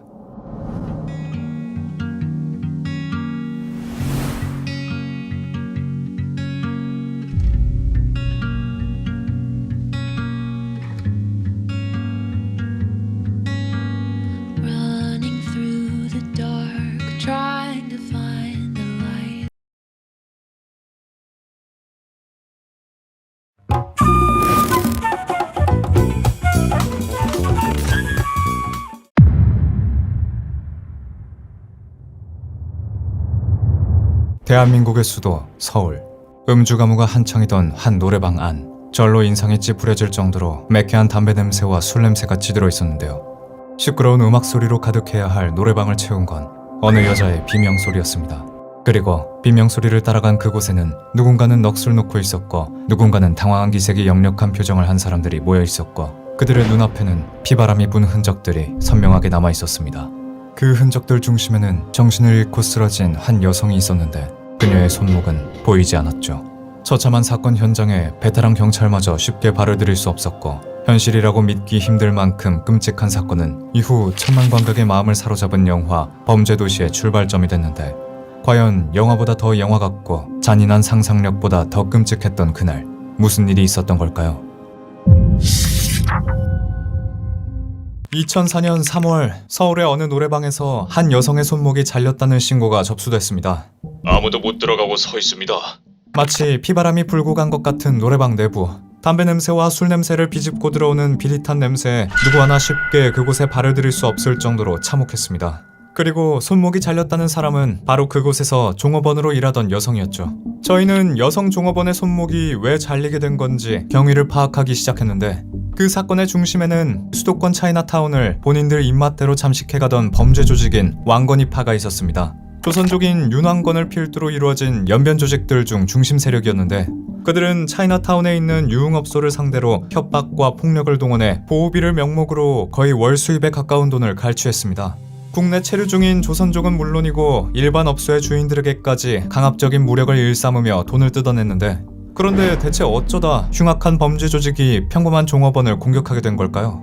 탐정님, 사건의 경위가 밝혀졌다고 합니다. 그 칼부림의 시발점이 된 이유는 현장에서 흘려진 피가 너무나 아까울 정도로 사소했습니다. 그 당시 현장에 있던 노래방 사장님과 직원들은 노래방에서 한창 술을 마시던 왕건이파 조직원들이 그곳에서 일하던 조선족 종업원이 하대를 받는 모습을 봤다고 말했습니다. 그리고 그 모습에 머리끝까지 화가 나 일제히 품 안에 있던 칼을 꺼내 자신들의 동포를 무시한 이들을 향해 휘둘렀고, 그 과정에서 죄 없는 한국 여성이 피를 보게 된 거죠. 세력이 커지면 커질수록 같이 커지는 왕건이파의 잔인무도함은 이미 암암리에 그 일대에 아는 사람들은 다 알고 있었지만, 고작 동포가 무시당하는 걸 보고 사람의 손목을 자르다니. 이 사건으로 고삐 풀린 왕건이파가 더 이상 날뛰게 하면 안 되겠다 판단했습니다. 여기서 그들을 막지 않으면 더 많은 희생양들이 나올 거라고 생각했죠. 저희는 수개월간 왕건이파의 동태를 살피며 탐문 수사에 들어갔는데, 그러던 어느 날 여 종업원이 죽은 그 노래방에서 또다시 신고가 들어왔습니다. 탐정님, 그 노래방에서 연락이 왔습니다. 그놈들이 그날 신고했다고 앙심을 품고 절 죽이겠다고 벼르고 있답니다. 노래방 사장님은 그날의 신고로 조직원들에게 살해 협박을 당하고 있었습니다. 사장님은 보호 조치를 부탁했고 저희는 그 협박을 기회로 만들려고 했죠. 그들이 노리는 사장님을 미끼로 조직원들이 노래방에 쳐들어오길 기다렸고 기다림 끝에 드디어 사장님의 모가지를 노리고 찾아온 왕건이파의 부두목을 체포할 수 있었습니다. 조직의 간부를 붙잡긴 했지만 정말 심혈을 기울여야 했던 건 이때부터였습니다. 조금이라도 부두목이 체포됐다던가 수사에 대한 정보가 새어나간다면 밀항에 들어와 시스템에 등록도 되지 않은 조선족들이 모두 도주해 어렵게 잡은 기회가 헛수고로 돌아갈 수 있었기 때문이었죠. 저희는 도주할 단 1초의 시간도 없게끔 하기 위해 조직원들 전부를 일망타진할 계획을 세웠습니다. 살 길 마련해 줄 테니 조직원들 모아와라. 저희는 붙잡은 부두목을 이용해보기로 했습니다. 혼자 처벌을 면할 수 있는 기회를 줄 테니 그 아래 조직원들을 넘기라 말했죠. 다행히 부두목은 이 기회를 넙죽 받아들여줬는데요. 그는 곧바로 조직원들이 모일 수 있는 회식 장소를 마련했고 드디어 D-Day, 강력계 형사들과 저 그리고 김 형사는 다 함께 약속 장소였던 유흥업소를 덮쳤습니다. 그리고 현장엔 다수의 조직원들과 그들의 두목 윤왕권 역시 있었죠. 회식에 참여하지 않은 조직원들까지 다른 형사들이 미리 검거해 놓은 덕에 드디어 덫에 걸린 이들을 일망타진하게 되었습니다. 왕건이파는 최대 징역 20년에서 최저 3년과 집행유예 판결을 받은 후 형기를 마친 뒤 중국으로 추방했습니다. 그렇게 범죄 조직으로 괴로워하던 주민들에겐 평화가 찾아오는 것 같았습니다. 하지만 큰일 났습니다. 다른 놈들이 나타났어요. 불행히도 왕건이파의 부자는 그 일대를 노리던 다른 조직의 기회가 되어버린 것 같습니다. 심지어 왕건이파의 악행을 물려받은 그들은 더욱더 잔혹하고 악랄해 보인다고 하는데요. 급하게 그들의 정체를 조사해본 결과 밀입국자들과 불법 체류자들로 이루어진 조선족 출신 조직폭력인 흑사파였습니다. 흑사파는 2001년 중국의 폭력 조직이었던 흑사회의 행동대장인 양씨가 결성한 연변 흑사파의 모방 조직이었습니다. 그들은 서울과 경기도 일대에서 활개치며 다녔는데 저희는 그 당시 그 일대에서 장사를 했던 상인들에게서 흑사파 조직원들이 대낮부터 칼과 도끼를 손에 들고 다니며 시민들을 공포에 떨게 했다는 제보를 들을 수 있었습니다. 하지만 흑사파의 움직임은 생각보다 크지 않았는데요. 사실 차이나타운에서 조용히 목소리를 키워온 조직이 하나 더 있었습니다. 바로 흑룡강파. 자연스럽게 흑룡강파와 흑사파 사이에 라이벌 구도가 형성됐고 며칠 후 흑룡강파의 조직원이 흑사파 조직원을 칼로 찔러 중상을 입혔다는 소식이 들려왔는데요. 그리고 또다시 며칠 후 이 계기로 두 분파 사이에 패싸움이 벌어졌다는 소식을 듣게 됐습니다. 아무래도 본격적으로 세력 다툼을 시작한 것 같습니다. 심지어는 조직원들의 일부가 살해되기도 했다는데요. 하지만 저희는 조사 과정에서 가장 많은 피해를 본 건 흑사파도 흑룡강파도 아니었다는 걸 알 수 있었습니다. 바로 조직이 무차별적인 소동을 벌인 싸움판이 된 주변 상권들이었죠. 조직들은 길거리, 가게, 음식점, 유흥업소 가리지 않고 서로 시비가 붙으면 바로 싸움을 일으켜 일대를 쑥대밭으로 만들었기 때문이었습니다. 안 맞으면 다행히 사는 거고 맞으면 죽는 거지. 하루에도 몇 사람이 죽어나갔지? 조직 간의 세력 다툼에 휘말린 상인들의 피해는 생각보다 막심해 보였습니다. 가게는 난장판이 되고 잘못하면 목숨까지도 위협당했다고 합니다. 하루가 멀다 하고 터지는 사건 사고에도 불구하고 생업을 포기할 수 없는 상인들은 매일 불안에 떨다 목숨만은 부지하기 위해 전기 충격기나 가스총, 심지어 개인적으로 방탄복을 사입고 영업을 할 정도였죠. 입어도 마음속으로는 불안해요. 이건 뭐 배만 찌르는 게 아니고 묻지마식이기 때문에. 양쪽 조직원들은 대낮에도 언제나 칼과 도끼와 같은 흉기를 소지하며 싸움을 했고 상인들이 위협을 받았다는 소식은 계속해서 들려오고 있습니다. 심지어 한 차례 피가 튀기는 난동 후 잘라낸 팔과 손가락을 들고 다니며 보는 이들로 하여금 피가 식는 공포를 느끼게끔 만들었고 하루에 2-3명씩 죽어나가는 게 이상하지 않았다고 상인들은 입을 모아 말했습니다. 저희도 그들을 하나하나 잡다가 힘들어 지쳐있던 그때 드디어 한 세력이 자리를 잡아간다는 소식이 들려왔는데요. 그 세력은 바로 흑사파였습니다. 흑사파는 흑룡강파를 하나씩 무너뜨리며 주도권을 잡기 시작했고 무너진 흑룡강파 일부는 흑사파의 충성을 맹세해 흡수되기도 했고 일부는 다시 흑사파의 보복을 하다 사라지기도 했죠. 하지만 이건 결코 반가운 소식이라고 할 수 없겠는데요. 그렇게 몸집을 부풀리고 일대의 천적을 없앤 흑사파는 포식자로 자리를 잡았고 상인들의 악몽은 끝나지 않았습니다. 이제부터 돈 되는 건 모두 한다. 흑사파는 무자비한 폭력뿐만 아니라 왕건이파 때와 마찬가지로 상인들에게 주기적으로 수입의 일부분을 상납받는 모습을 보이기 시작했다는 소식이 들려왔죠. 심지어 조직이 돈을 강탈하는 방법은 이뿐만이 아니었는데 그들이 근방에 사는 주민들의 지갑을 터는 방법은 바로 불법 도박장과 게임장을 이용하는 방법이었습니다. 자신들이 운영하고 관리하는 도박장에서 돈을 딴 사람이 나오면 그 사람을 찾아가 다시 협박을 했고 폭력을 써서 탈취한 거죠. 거기에 그들이 돈을 버는 방법 중 더 끔찍한 건 따로 있었습니다.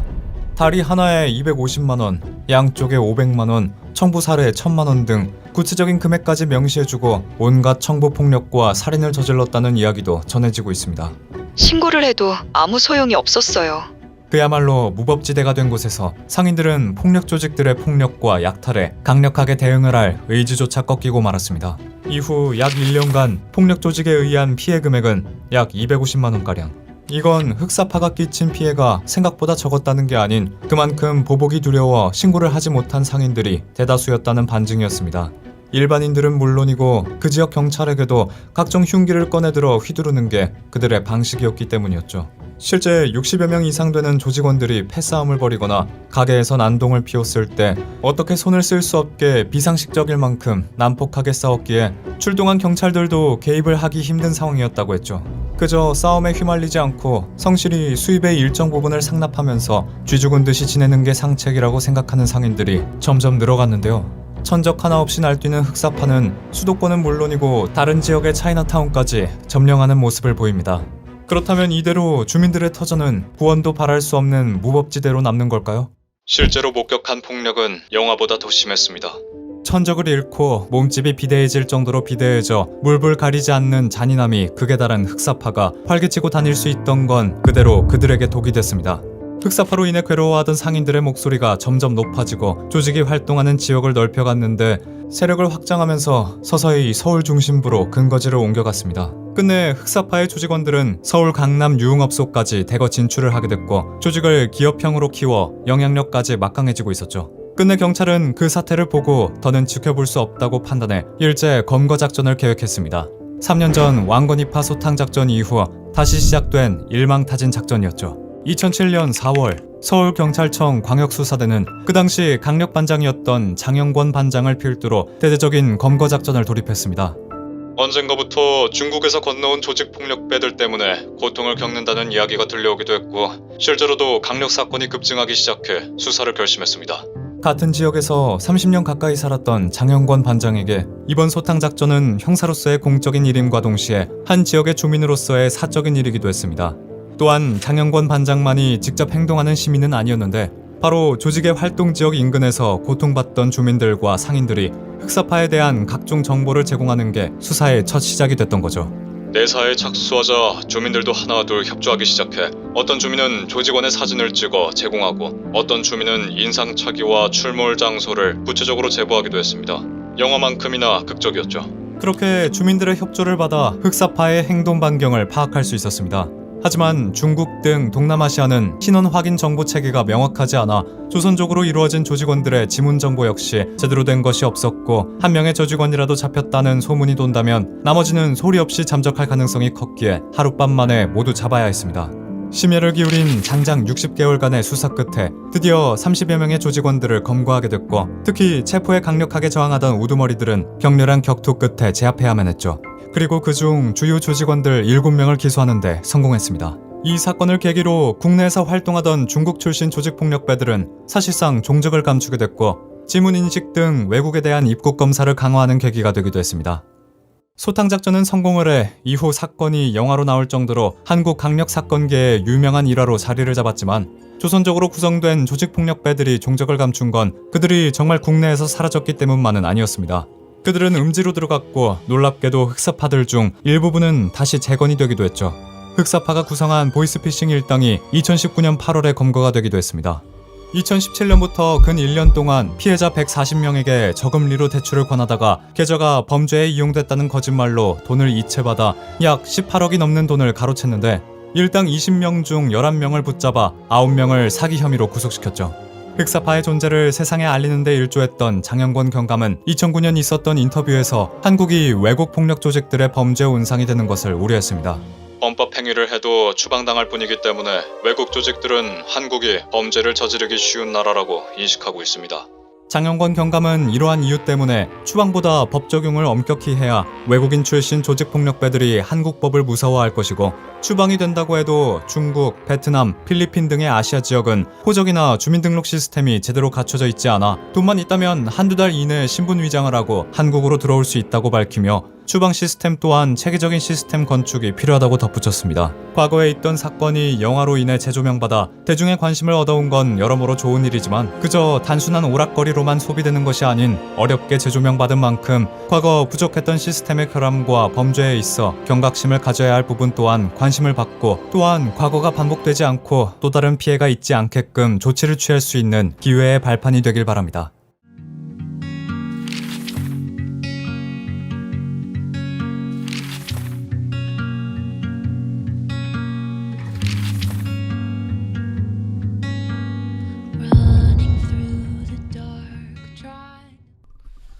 하게 되는데요.